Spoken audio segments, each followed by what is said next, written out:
Double check ko po, Mr. Chair. Double check pa rin. Opo. Okay, sige. Nakadalawa ka na, ah. Okay. How about Lucky South 99? Are you a stockholder of Lucky South 99? Hindi po, Mr. Chair. Hindi. But sometimes you are the authorized representative of Lucky South 99. Tama?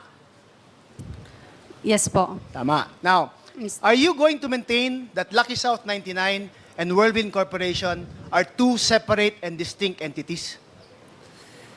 May I explain po, Mr. Chair? Sige. Nung una po, yung Lucky South and Wordwin po is isa lang po. Okay. Pero po, nung huli, naibenta mo na po si Lucky South. And when did that happen, Ms. Ong? Last year po. Last year lang nabenta. Opo. So from 2019 to 2023, they were one and the same. Yes po. So one and the same. Pero hindi siya totally different owners po, Mr. Different Chair. owners but Pero one and the po, same. Parang I'm confused again, Ms. Ong. way back 2019, nauna po si Lucky South po, Mr. Chair. Nauna si Lucky South. Opo, Mr. Chair. Tapos nung huli po, tsaka nagkaroon ng Wordwin po, Mr. Chair. So same owners ang Whirlwind Corporation and Lucky South? Yes po, nung una po, Mr. Nung Chair. una? Opo. So you were also an owner of Lucky South 99, kung ganun man. Because Opo, you're nung the una. majority stockholder of Whirlwind. Yes po. But you Nung una. just testified earlier that hindi ka part of Lucky South 99. Hindi po ako part po ng POGO operational, Mr. Chair. Wait. Hinihiwalay mo ang Lucky South 99 sa Pogo Operations? Ano? Kasi Mr. Chair, si Lucky South, pinaparental lang po talaga niya sa mga POGO po. Okay. So let me get this straight, ha? Whirlwind rents it out to Lucky South 99, tama? Yes po. Okay. And Lucky South rents it out to somebody else. Yes, to the Chinese po. Okay. But then you said earlier that Lucky South and Whirlwind are one and the same. So you meaning you're renting it to yourself? Konsultahin ko lang po yung abogado ko. No. kung paano po You yun. answer it. I mean, ikaw yung may-ari, majority stockholder ng Whirlwind. Ikaw din yung stockholder ng Lucky South 99. At hindi mo alam na you're just renting it from each other, na you're saying na it's one and the same? Different owner po kasi sila. Oh, you just said earlier na it's one and the same. It's one and the same po nung una. Pero, ida-double check ko po. Double check na naman. Parang lumaki ka ba sa farm? Hindi. Anyway, again, just listen to your lawyer first. Go ahead. Advice.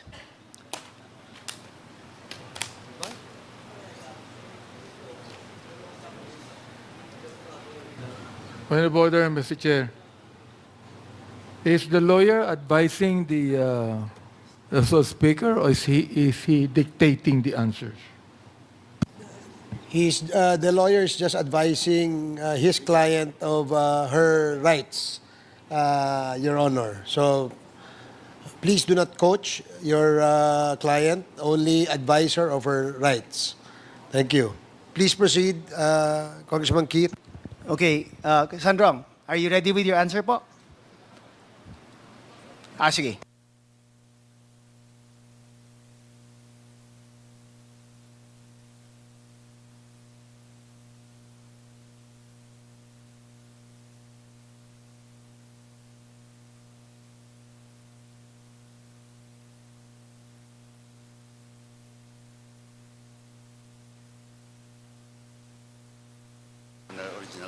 Mr.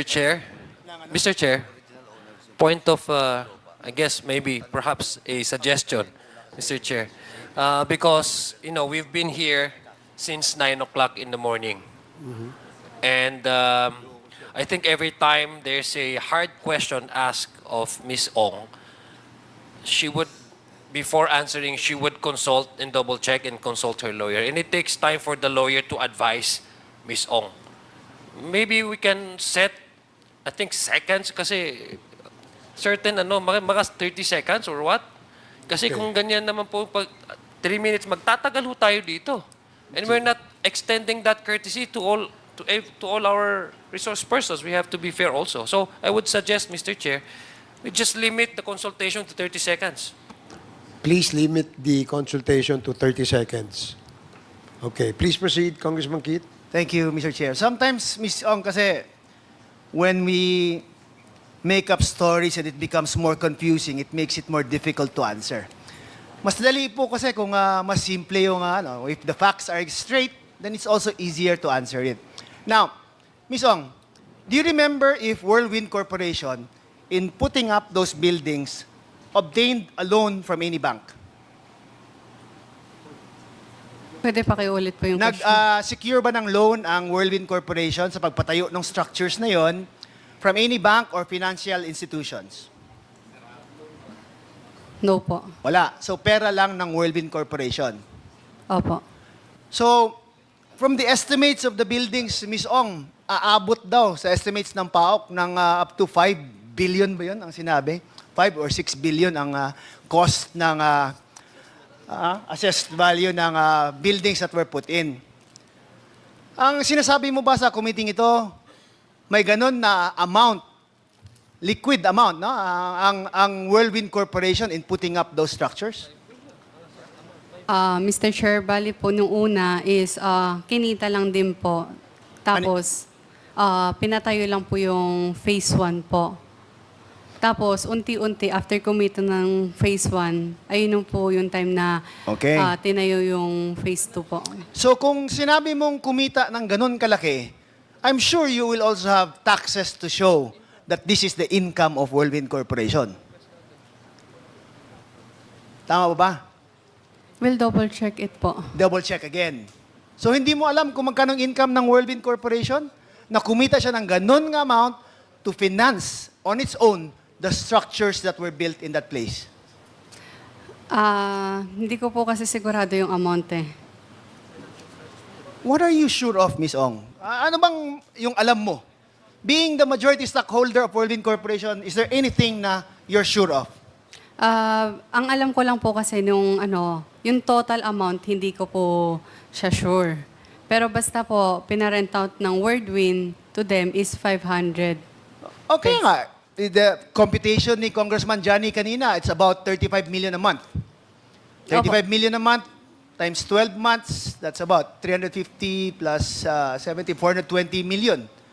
Billions yung structures na nandun eh. Ang Whirlwind Corporation po is 2019 pa lang po. Kaya nga. Opo. So you will have the BIR receipts or taxes that will show na ito yung kinita nyo at itong binayad nyo mga buwis. Tama po ba? Ipatanong ko po sa nag-aasikaso Okay, po can we nun. secure that na lang, Ms. Ong, in your next appearance siguro? Pabigay sa'yo yung documents na yan? Okay po. Okay, now, and also, yung how much yung ininvest mo initially with that corporation?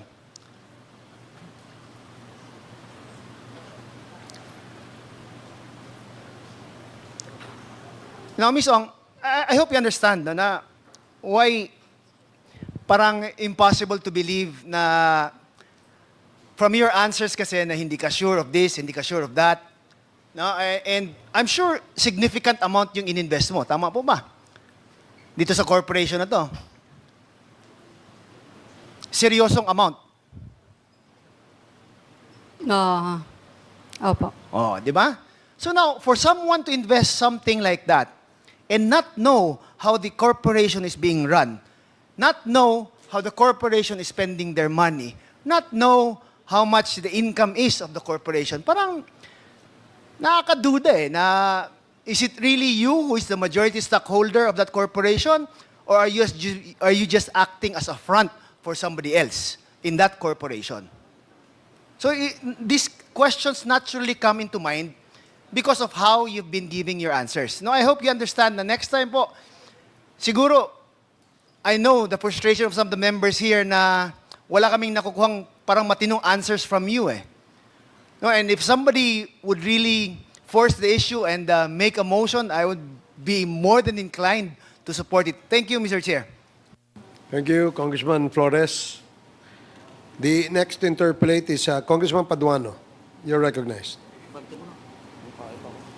Congressman Abante. Thank you, Mr. Chair. Ako rin po magtatanong.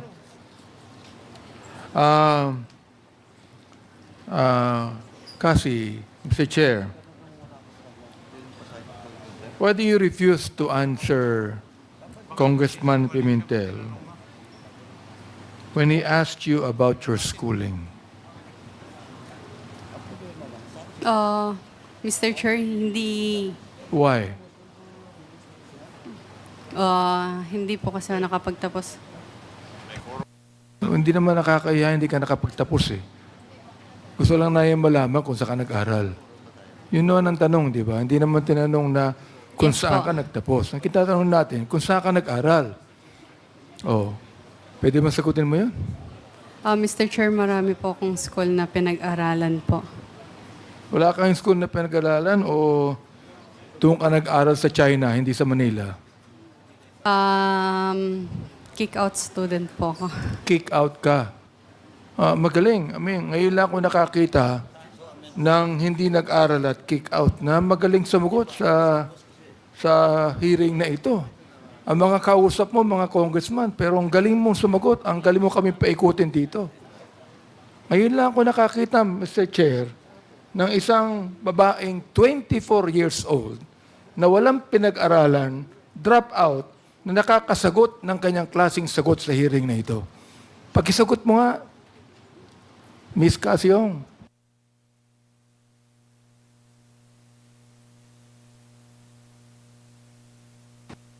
Hindi mo kaya ang sagutin? Aba, magaling ka. Sapagkat napapaikot mo kami lahat dito. Oo. O, siguro mamaya, si Congressman Romy ako magtatanong sa iyo. Pero ito, sabihin ko kaya na pa ako nakikinig Mr. Chair O, at nakikita ko na marunong ka May alam ka. Edukado ka. And you tell me now, you are refusing to answer the question of Congressman Pimentel on where you studied? Hindi naman namin tinatanong kung anong antas ng pinag-aralan mo Oo. Ang tinatanong, hindi ka ba nag-aral ng elementary? Let me ask you. Nag-aral ka ba ng elementary? Hindi. Opo.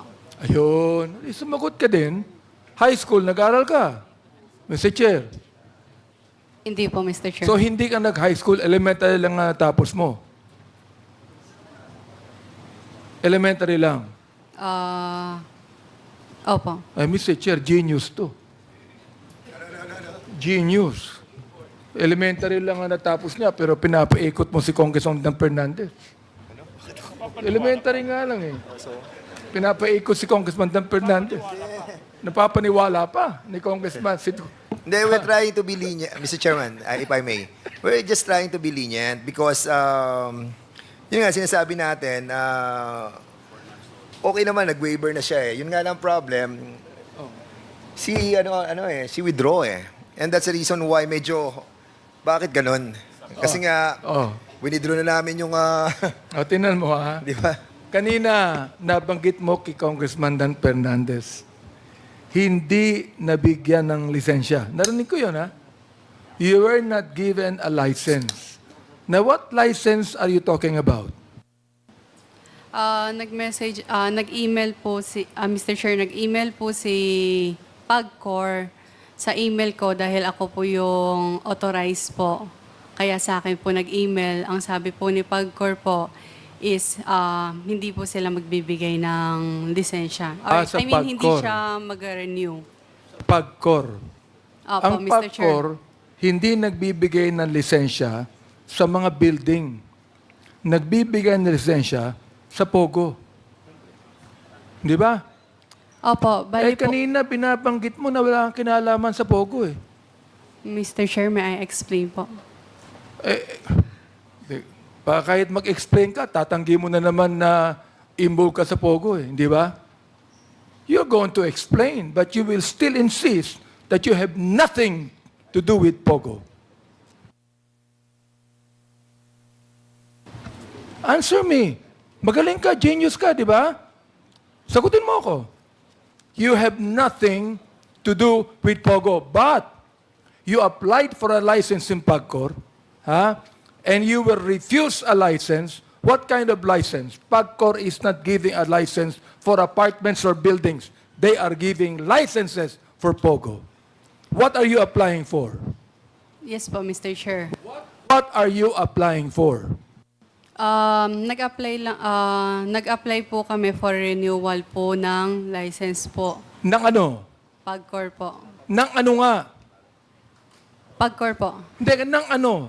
License to operate po. For what? Anong i-operate? Yung tag po dito, yung POGO. Come on, tell me. POGO. Operation ng POGO. Tell us here. Because look, we are preventing that Congressman Karap will again make a motion for contempt and consign you to Mandaluyong Correctional Institution. Now, you answer me now. What kind of license did you trying to get from PAGCOR? Mr. Chair, license to operate po ng PAGCOR. Ng ano? Anong Ng to business operate po. ng PAGCOR? Hindi pwedeng to operate ng PAGCOR. You applied for a license from PAGCOR to operate what? To operate POGO po. Yun. Ibig sabihin, involved ka sa POGO. Hindi ka pwedeng mag-apply ng license sa PAGCOR na hindi mo alam na POGO yan. Oh my goodness. Oh, nagpunta ka sa PAGCOR. Sinama mo pa si Atty. Harry Roque. Si Atty. Harry Roque naman, sapagkat alam mo may influence sa PAGCOR yan, nagpasama ka sa kanya at nagbayad ka pa ng dollar sa PAGCOR. According to Chairman Altenco. Am I right? Back charges. Nagbayad ka. Am I right? Yes po, Mr. Chair. Oh, For ano yung binayaran mo? utang po ng Utang Lucky ng South. ano? Utang mo? O No. utang ng po ano? ng Lucky South sa Therefore, PAGCOR po. kung hindi ka kasama sa Lucky South, bakit ikaw ang nagbabayad ng utang ng Lucky South sa PAGCOR, Mr. Chair? Pwede po, Mr. Sige, Chair. go pwede. ahead. Go ahead.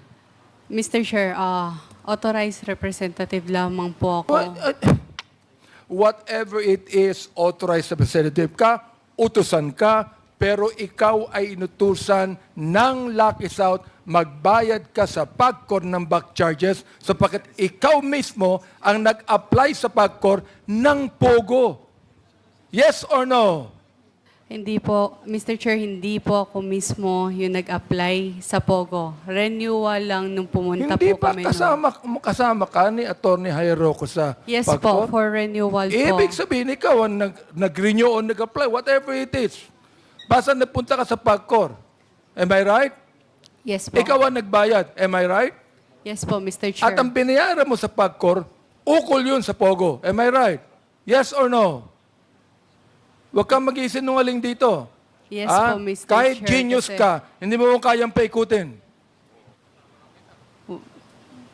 Kaming dalawa ni Congressman Romy Acop. Si Congressman Dan, kaya hindi mo pa pinapaikot yan eh.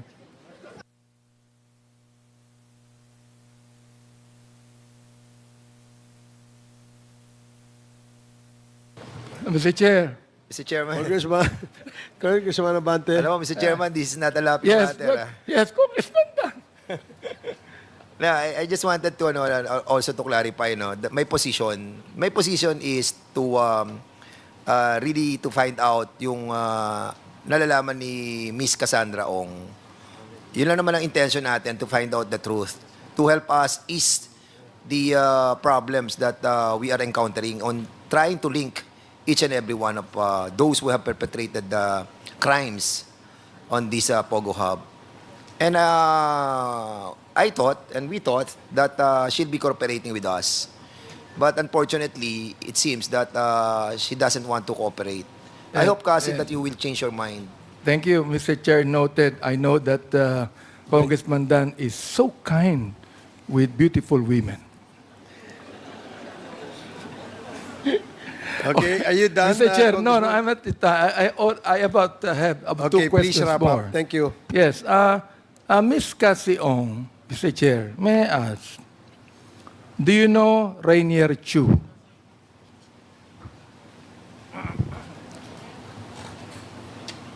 Do you know Rainier Chu?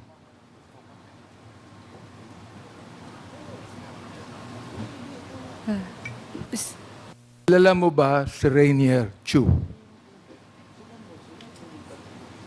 Yes or no lang yan, kung kilala mo o siya o hindi.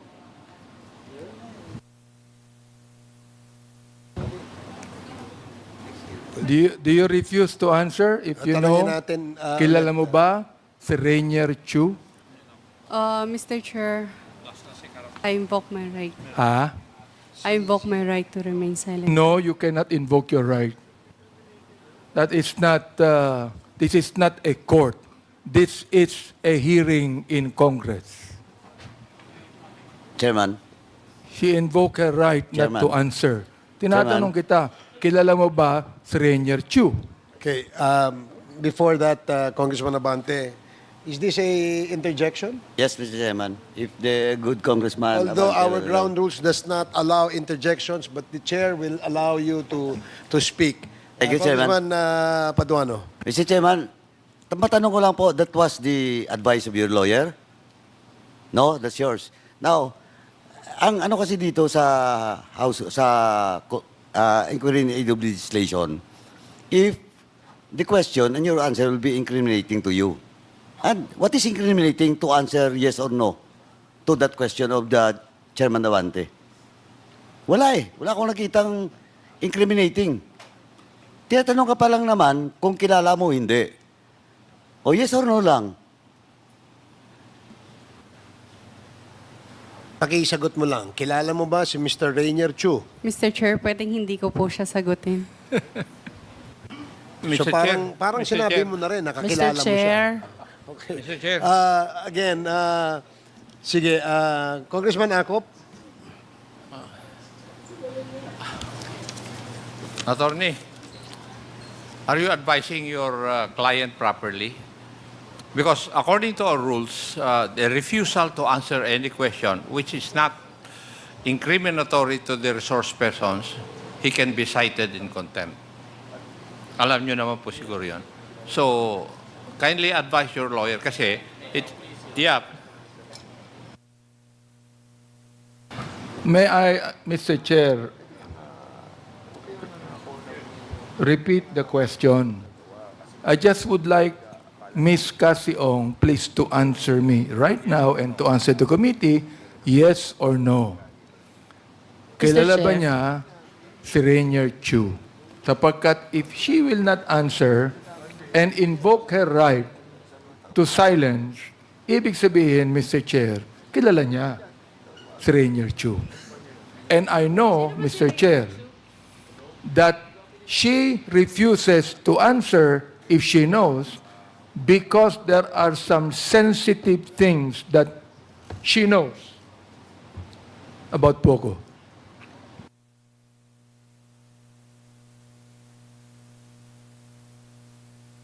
So your 30 seconds is up. Kasi, kilala mo ba si Mr. Rainier? Rainier Chu. kakilala po. Okay. Yun. Pero po, again, hindi ko po siya, parang, O, yun ang susunod kong tanong. Ano ang pagkakilala mo sa kanya? again, hindi ko po siya sobrang close po. Pero kilala ka niya. Hindi mo siya masyadong kilala, pero kilala ka niya at kilala ka niya na ikaw ay involved sa Pogo Hub. Hindi ko Again, sinayo mo na kanina na ang binayaran mo sa Pagcor Pogo involved ka. Please, Miss Ong, please. Sapagkat you have been answering, kahit noon pa, I was asking you, na sinasabi mo palagi, hindi ka involved sa Pogo, hindi mo alam ang Pogo. Right now, anyone can be caught in the mouth. Okay? A fish is always caught in the mouth. Unless otherwise, you use a net. All right? So therefore, Ngayon, inaamin mo sa committee ito na you know about Pogo. Inaamin mo na you lock it out, Pogo ang negosyo. Yes or no?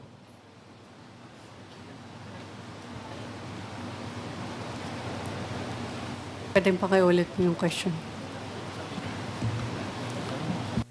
Mr. Chair, ang lakas na ho ng boses ko eh. Para hindi nyo marinig yung sinabi ko eh. Mahina din ba tenga mo?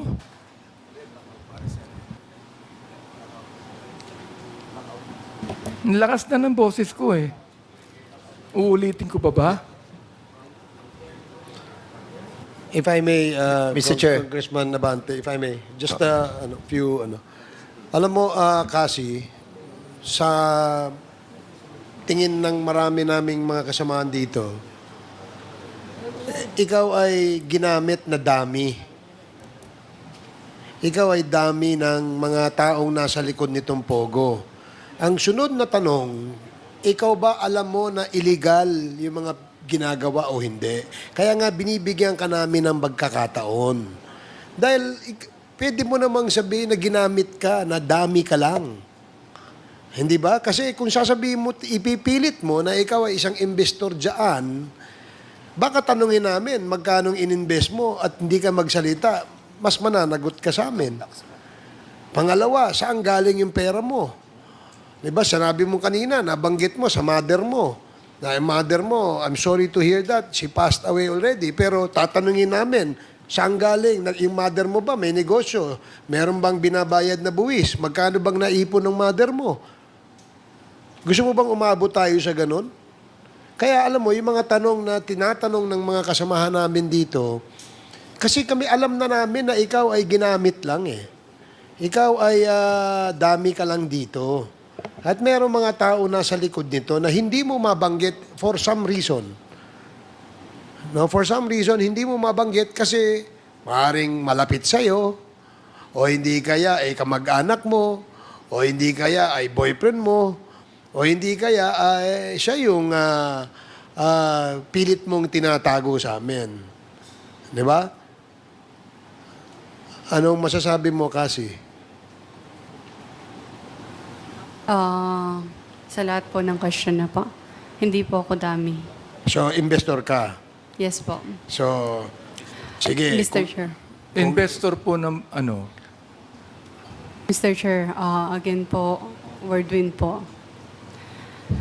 Mr. Chair, Kasi, how much did you earn in totality being the incorporator of Whirlwind Corporation? can I not disclose that po? Simple question. You've been a incorporator of Whirlwind Corporation.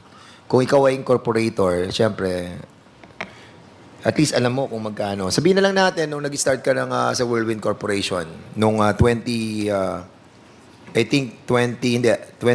yung sa 2022. So magkano yung kinita mo na doon? Nagbabayad ka ba ng income tax? Do you have an income tax return? Ipatanong ko po sa tao ko. Basta, Kasi you're handling so much money. Tapos, a simple income tax return, hindi mo masagot. So, be cooperative. Magsabi ka na kasi ng totoo sa amin. Kasi yun lang kami makakatulong sa'yo. Natatakot ka ba sa mga tao na kapaligid sa'yo? Hindi ka natatakot? Hindi ka natatakot makulong? harapin ka ng boss, Ha? Mr. Chair. Ano na? If ever po there's a case against... Haharapin mo na lang yung kaso.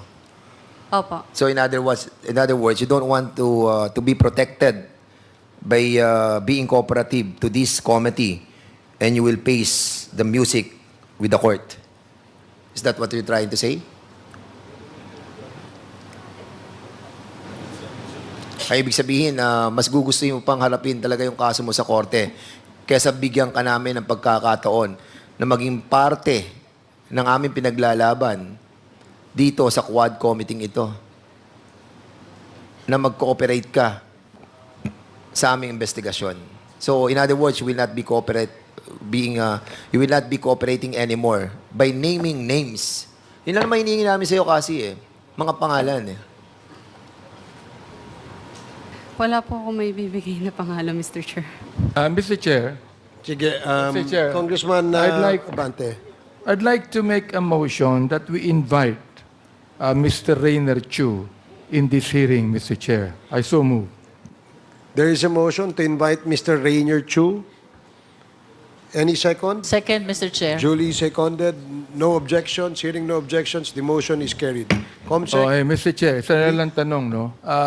Sinabi mo kanina, Mr. Chair, Miss Cassie, na ang involvement mo ay yung income rentals ng Whirlwind. Am I right? Oo. Yes po, Mr. Chair. Tanong ko lang ganito. Yung income rentals per square meter, di ba? And per ulo operator. Am I right? Per ulo operator protection. Protection dito sa iyo at kay Mr. Wu. No po. Hindi. Hindi po. Wala Wala Sapagkat po. ikaw ang kumukolekta eh. Ikaw ang kumukolekta ng income rentals per square meter plus yung protection para kay Mr. Wu. Pakisagot na po. Wala po. Okay. Well, lastly, Mr. Chair, is your lawyer here right now an associate of Attorney Topacio? You are. Yes po, Mr. Chair. May I ask, Mr. Chair, why Attorney Topacio is not here today? Can the lawyer answer, please? Your Honor, please, he has a previous commitment. He was supposed to be ready for yesterday's hearing, but